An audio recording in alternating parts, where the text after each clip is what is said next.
बिस्मिल्लाहिर्रहमानिर्रहीम, अस्सलाम वालेकुम। मैं हूं डॉक्टर ज़ियाउल्लाह खान गाज़ी। आज हम स्टमक के हवाले से बात करेंगे।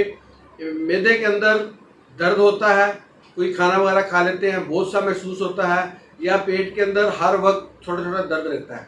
अच्छा, ये उन पेशेंट्स को भी होता है जिनको अगर टाइफाइड पॉजिटिव आ जाए, टेस्ट करवाने के बाद पता चलता है, तो उनको भी आंतों के अंदर सोजश की वजह से स्टमक के अंदर दर्द महसूस होता है। वो जो भी चीज़ खाते पीते हैं उनको पेन की एक कैफियत रहती है।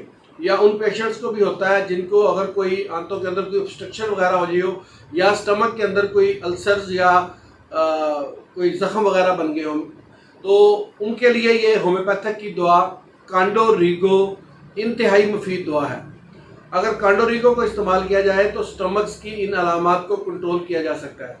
अब स्टमक्स के हवाले से बहुत सी और दवाएं भी इस्तेमाल की जाती हैं, जिनके अंदर कालोसेंट डाइस्कोरिया वगैरह है जो कि पेट दर्द के लिए मुफीद है। बच्चों को कैमोमिला वगैरह भी साथ इस्तेमाल करवाई जाती है। और अगर किसी भी दर्द दवा से आराम ना आ रहा हो और मैदे के अंदर अल्सर की कैफियत हो, यानी इन्फ्लेमेशन वगैरह हो गई हो, तो आप कांडो रीगो को इस्तेमाल करवाएं। इसके बेहद मुफीद नतायज सामने आए हैं क्लिनिकल प्रैक्टिस के अंदर।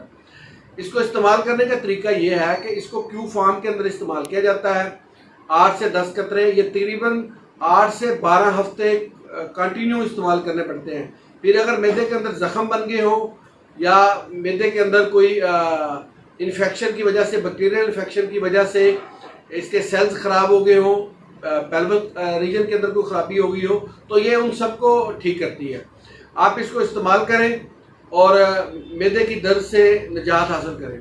बहुत शुक्रिया, अपना ख्याल रखिएगा और हमारे इस चैनल का भी ख्याल रखिएगा। इसी तरह की इंफॉर्मेटिव वीडियोज़ मैं आपके लिए बनाता रहूँगा। अल्लाह हाफिज़।